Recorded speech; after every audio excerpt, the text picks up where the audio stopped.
दोस्तों, शिक्षा जगत से जुड़े कुछ महत्वपूर्ण खबरों को डिटेल में देखने जा रहे हैं। अंत तक जरूर जुड़े रहिएगा। नमस्कार दोस्तों, मेरा नाम है नीरज। आप देख रहे हैं करियर बिट यूट्यूब चैनल। अगर आप इस चैनल पर पहली बार विजिट कर रहे हैं तो इसको सब्सक्राइब करते हुए बेल आइकन को प्रेस करना ना भूलें। किस तरीके से एक अच्छे खासे कोर्स को बर्बाद किया जाता है, उत्तर प्रदेश से बेहतर एग्जाम्पल आपको कहीं भी देखने को नहीं मिलेगा।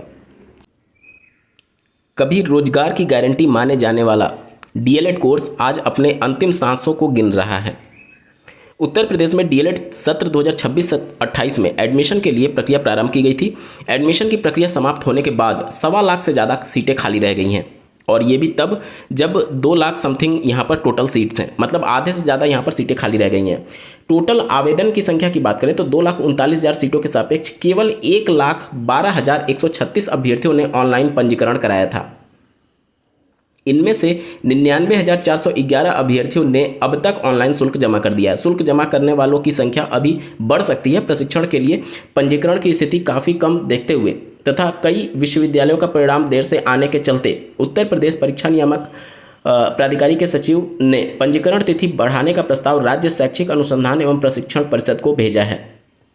पीएनपी ने डीएलएड में प्रवेश के लिए ऑनलाइन आवेदन से लेने की प्रक्रिया 15 जून से शुरू की थी। इसकी अंतिम तिथि 8 जुलाई निर्धारित की गई थी। इस अवधि में पंजीकरण करने वाले अभ्यर्थियों की ऑनलाइन शुल्क जमा करने का समय 9 जुलाई मध्य रात्रि तक दिया गया था। पीएनपी सचिव के अनुसार 8 जुलाई की देर शाम तक 94,000 अभ्यर्थियों ने आवेदन शुल्क जमा किया था, लेकिन अगले दिन गुरुवार शाम तक शुल्क जमा करने वाले अभ्यर्थियों की संख्या बढ़कर के 99,411 हो गई। इस तरह निर्धारित समय तक शुल्क जमा करने वालों की संख्या 1 लाख के पार पहुंचने का अनुमान है। पंजीकरण कम होने का एक कारण कई विश्वविद्यालयों का परिणाम देरी से आना बताया जा रहा है। इसके अलावा छात्र संख्या घटने का जो बड़ा कारण प्रतियोगी मानते हैं वह पिछले करीब 8 वर्ष से प्राथमिक स्तर की शिक्षक भर्ती का नहीं आना है। शिक्षक भर्ती नहीं आने के कारण छात्राओं का रुझान डीएलएड से पूरी तरीके से घट रहा है।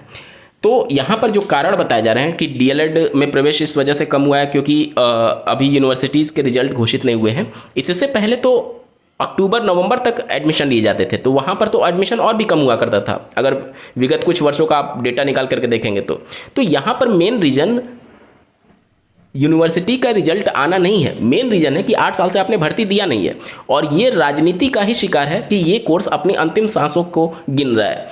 उत्तर प्रदेश में खास करके जब शिक्षा विभाग की बात की जाती है तो यहाँ पर भर्ती पंचवर्षीय योजनाएँ होती हैं। पिछली विधानसभा चुनाव में 2022 में 17,000 पदों पर शिक्षक भर्ती की बात निकली थी, लेकिन आज तक उस भर्ती को जमीनी धरातल पर नहीं देखा गया। इस बार भी भर्ती को लेकर के अफवाहों का बाजार गर्म है। हालांकि इस बार की परिस्थिति थोड़ी सी पॉजिटिव लग रही है पिछली बार की तुलना में, लेकिन जब तक जमीनी धरातल पर भर्ती का विज्ञापन ना आ जाए तब तक कुछ भी कहा नहीं जा सकता है। और एक बार 5 साल तक सरकारें, चाहे किसी भी राज्य की क्यों ना सरकारें हों, 5 साल तक कुछ कार्य नहीं करेंगी, और जब विधानसभा चुनाव सर पर रहेगा तब हड़बड़ करके पूरी भर्तियां एक बार में ही निकाल दी जाएंगी। आखिर ऐसा क्यों रायता फैलाया जाता है? अगर आपके पास मान लेते हैं 50,000 की भर्ती है तो क्यों ना एसएससी सीजीएल में जिस तरीके से होता है, आईबीपीएस में जिस तरीके से बैंकिंग में रिक्रूटमेंट होता है, इस तरीके से साल दर साल जितनी भी आपके पास रिक्रूटमेंट आ रही है उसको आप क्यों नहीं एडवर्टाइज कर देते हैं? क्यों इसको पंचवर्षीय योजनाएं बना करके रखे होते हैं? आप हर साल 4,000, 5,000, 10,000 जो भी आपके पास सीटें हैं, एटलीस्ट उतना ही सीटें निकालिए, लेकिन हर साल निकालिए। इसको 5 साल तक डिले मत करिए। 5 साल, 8 साल। अब अभ्यर्थी इस बार जो डीएलएड करेंगे उनको ये भी नहीं पता है कि अब उनके पूरे जीवन काल में, जीवन काल कहने का मतलब कि जब तक उनकी एज रहेगी, क्या वो उस शिक्षक भर्ती का मुंह देख भी पाएंगे या नहीं? क्योंकि एक बार भर्ती आने के बाद से एक तो ऐसे ही उत्तर प्रदेश में जितना भी ढिंढोरा क्यों ना पीट लिया जाए, छात्रों की संख्या लगातार घट रही है सरकारी विद्यालयों में, और इसके लिए केवल शिक्षक जिम्मेदार नहीं है, पूरी व्यवस्था यहाँ पर जिम्मेदार है। ना तो इंफ्रास्ट्रक्चर पर उतना अच्छे से काम हो पा रहा है और ना ही बढ़ावा दिया जा रहा है सरकारी स्कूलों को। जिस तरीके से प्राइवेटाइजेशन की तरफ धीरे धीरे करके कदम आगे बढ़ रहे हैं, जिस तरीके से जितने भी डीएम होते हैं, जितने भी जिला बेसिक शिक्षा अधिकारी होते हैं, वो प्राइवेट स्कूलों में आरटी एक्ट के तहत जो 25% प्राइवेट स्कूलों में सीटें रिजर्व की गई हैं आर्थिक तौर पर गरीब बच्चों के लिए, उन सीटों में एडमिशन कराने पर ज़्यादा जोर दिया जाता है और सरकारी विद्यालयों पर कम जोर दिया जाता है। ऐसे समझिए जैसे बीएसएनएल एक सरकारी कंपनी, दूरसंचार कंपनी होने के बावजूद भी जिस तरीके से आज इग्नोर किया गया है पूरे देश भर में, हालत ये है सरकारी कंपनी होने के बावजूद भी। पहले एक समय हुआ करता था जब इसके सिम लेने के लिए कई महीनों पहले आपसे आवेदन लिए जाते थे, तब जाकर के आपको सिम अलॉट हुआ करता था और उस समय बहुत खुशी मनाई जाती थी उपभोक्ताओं के द्वारा कि मुझे बीएसएनएल का सिम मिल गया। आज हालत ये है कि बीएसएनएल की तरफ कोई जाना नहीं चाहता है। तो क्या इसके लिए सरकारें जिम्मेदार नहीं है कि प्राइवेट कंपनियां उससे आगे निकल जा रही हैं और सरकारी कंपनी होने के बावजूद भी, सारे संसाधन होने के बावजूद भी उसकी आज ये हालत हो गई है। तो जो शिक्षा विभाग का हालत हो रहा है उत्तर प्रदेश में, उसके लिए निश्चित तौर पर सरकारें ही जिम्मेदार हैं और केवल इसके लिए शिक्षक जिम्मेदार नहीं है, ऊपर से नीचे तक जितनी भी व्यवस्था है पूरी की पूरी व्यवस्था ही इसके लिए जिम्मेदार है। अगर छात्र संख्याओं में कमी आ रही है या फिर जो भर्तियां नहीं निकल पा रही हैं, उसमें निश्चित तौर पर सरकारों का ही पूरा एक तरीके से व्यवस्था खराब किया हुआ है। आपको क्या लगता है कमेंट के माध्यम से जरूर बताइएगा। चलिए बढ़ते हैं अगली खबर की तरफ। उत्तर प्रदेश में शिक्षक पात्रता परीक्षा का जो आयोजन हुआ उस पर अभ्यर्थी लगातार इस बात को लेकर के सवाल उठा रहे थे कि इतना आसान पेपर देने की जरूरत क्या थी। बात यहां तक पहुंच गई कि शिक्षा मित्रों को या फिर जो भी इन सर्विस टीचर्स हैं, माननीय सुप्रीम कोर्ट के जजमेंट के हिसाब से उनको टेट क्वालिफाई करने के लिए बोला गया है। तो यहां तक सोशल मीडिया पर खबरें उठ रही हैं कि उनको पास कराने के लिए पेपर का लेवल इतना आसान रखा गया था। वहीं पर अब जो उत्तर कुंजी जारी किया गया उसको लेकर भी विवाद उत्पन्न होने लगा है। ऐसे ऐसे प्रश्नों के जवाब उत्तर कुंजी में गलत बताए गए हैं जिसको देख करके ये लग रहा है कि क्या कोई एक्सपर्ट कमेटी है भी या नहीं आयोग के पास। एक आंख से देखने का उत्तर जो है वो अंधाधुंध करना आयोग ने सही माना है। अब इसको क्या ही कहा जाए, जो 6ठी 7वीं 8वीं में जब बच्चे को मुहावरे और शब्दों के बारे में बताया जाता है तब वो बच्चा इन चीज़ों के बारे में पढ़ रहा होता है। क्या ऐसी एक्सपर्ट कमेटी है जो कि उत्तर इस तरीके से बता रही है? निश्चित तौर पर अपने आप में सोचने वाली बात है। यहाँ पर यह बात नहीं है कि आप इसके लिए आपत्ति मांगे हैं और उत्तर को सही कर लेंगे, लेकिन अपने आप में एक गंभीर विषय है कि इतनी बड़ी संस्था होने के बाद से इतने आसान क्वेश्चन का जवाब उत्तर गलत कैसे दिया जा रहा है। और यहाँ पर 14 तक यहाँ पर आपत्ति मांगी गई है अभ्यर्थियों से। और आपत्ति इसके अलावा बहुत सारे सेट्स ऐसे थे जिसमें जो उष्म व्यंजन था उसमें गलत बताया गया, 9 उत्तर माना गया, जबकि तालव्य श, मूर्धा श, दंत श, ह में से कोई एक विकल्प होगा जिसमें मूर्धा श उसमें दिया गया था, वो वाला विकल्प वहाँ पर सही होना चाहिए था। तो ऐसे ऐसे प्रश्नों का जवाब गलत दिया गया है जिसको लेकर के निश्चित तौर पर अभ्यर्थियों के मन में रोष है कि ये क्या ही उत्तर कुंजी जारी किया गया है।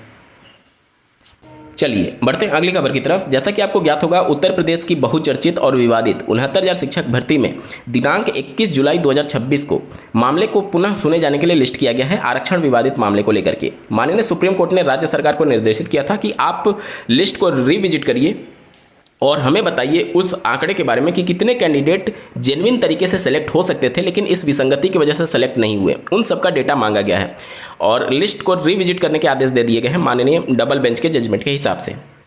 देखना होगा कि राज्य सरकार किस तरीके से चीज़ों को लेकर के जाती है माननीय सुप्रीम कोर्ट के समक्ष, क्योंकि यहाँ पर एक बड़ा सवाल ये भी है। अभ्यर्थियों ने जब संपर्क किया बेसिक शिक्षा विभाग में तो उनका ये कहना है कि अब प्राइमरी में बीएड अभ्यर्थियों को कैसे शामिल किया जा सकता है। अब ये भी एक बहुत बड़ा सवाल है कि जो लिस्ट राज्य सरकार लेकर के जाएगी उसमें बीएड को शामिल करके जाएगी या फिर उसको निकाल करके जाएगी, क्योंकि निश्चित तौर पर 11 अगस्त 2023 के जजमेंट के बाद से नए अभ्यर्थी बीएड अभ्यर्थी प्राथमिक स्तर की शिक्षक भर्ती के लिए एलिजिबल नहीं है। लेकिन सबसे बड़ा सवाल यह है कि अगर ये विसंगति नहीं हुई रहती तो वो जेन्युइन कैंडिडेट जो कि बीएड थे और जो सेलेक्ट हो सकते थे आज वो सेलेक्ट नहीं है, बाहर है, क्योंकि गलती सरकार के शिक्षा विभाग की है ना कि उस अभ्यर्थी की। तो जो उस समय सेलेक्ट हो सकता था आज वो इनकी गलती की वजह से सेलेक्ट नहीं हुआ, तो क्या माननीय सुप्रीम कोर्ट का जजमेंट उस पर अप्लाई किया जाएगा? हालांकि माननीय सुप्रीम कोर्ट के पास आर्टिकल 142 का पावर है जिसके अंतर्गत वो कुछ भी बियॉन्ड जाकर के जजमेंट दे सकते हैं। तो ऐसा नहीं है कि इन बीएड अभ्यर्थियों को राहत नहीं मिल सकती है। सुप्रीम कोर्ट के पास सारे पावर है कि सुप्रीम कोर्ट का जजमेंट होने के बावजूद भी उसको ओवर रूल कर सकती है। तो देखना होगा कि इस सारे मामले में क्या होता है। और दूसरा, अभ्यर्थियों के मन में ये भी डाउट है कि अगर लिस्ट रिविजिट होती है तो उसकी वजह से जो पहले ज्वाइन कर चुके हैं उन पर भी खतरा है। देखिए ऐसा नहीं होगा, कुछ भी चीज़ें होती हैं तो मानवता के आधार पर होती है। निश्चित तौर पर सुप्रीम कोर्ट का जजमेंट है, लेकिन जो ऑलरेडी 5 साल से नौकरी कर रहा है और गलती उनकी भी नहीं है, ऐसा थोड़ी है कि वो फिर से रीज्वाइन करेंगे। उन्होंने जो जिस डेट में ज्वाइन किया था, डेट ऑफ ज्वाइनिंग तो उनकी वही मानी जाएगी। तो लिस्ट रिविजिट हो या फिर जो भी हो, जो पहले से ज्वाइन कर चुके हैं उनके ऊपर तो 1% खतरा नहीं है। हाँ, निश्चित तौर पर इस बात को लेकर के विवाद हो सकता है कि जो नए लिस्ट में आएंगे बीएड वाले कैंडिडेट, उसको लिस्ट में शामिल करके राज्य सरकार पेश करती है या फिर उनको निकाल करके पेश करती है, क्योंकि 72,825 वाले मामले में वहां पर राज्य सरकार ने हलफनामा दिया था कि अब बीएड अभ्यर्थी शामिल नहीं हो सकते। हालांकि 72,825 वाला जो मामला है वो 28 जून 2018 के गजट नोटिफिकेशन से अलग है।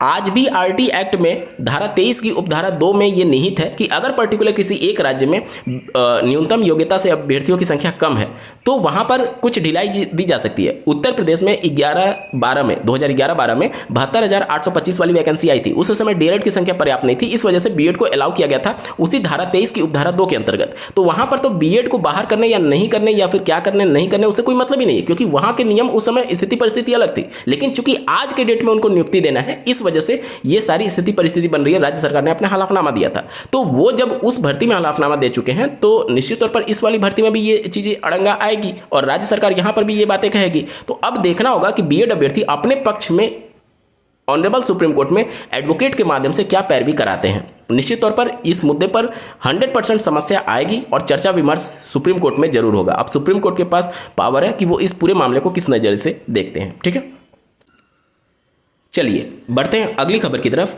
जैसा कि आपको ज्ञात होगा, बिहार में बीपीएससी के माध्यम से चौथे चरण की शिक्षक भर्ती का विज्ञापन जारी होना प्रस्तावित है। लगातार लगभग पिछले 1 साल से इस भर्ती को लेकर के अभ्यर्थी धरना प्रदर्शन और अन्य भी मांगे कर रहे हैं। उसी के बीच विधानसभा चुनाव पड़ गया था, अब सरकार बन भी गई है। लगातार शिक्षा मंत्री बयान दे रहे हैं कि हम इसी जुलाई में इसको लेकर के प्रक्रिया आगे बढ़ाएंगे।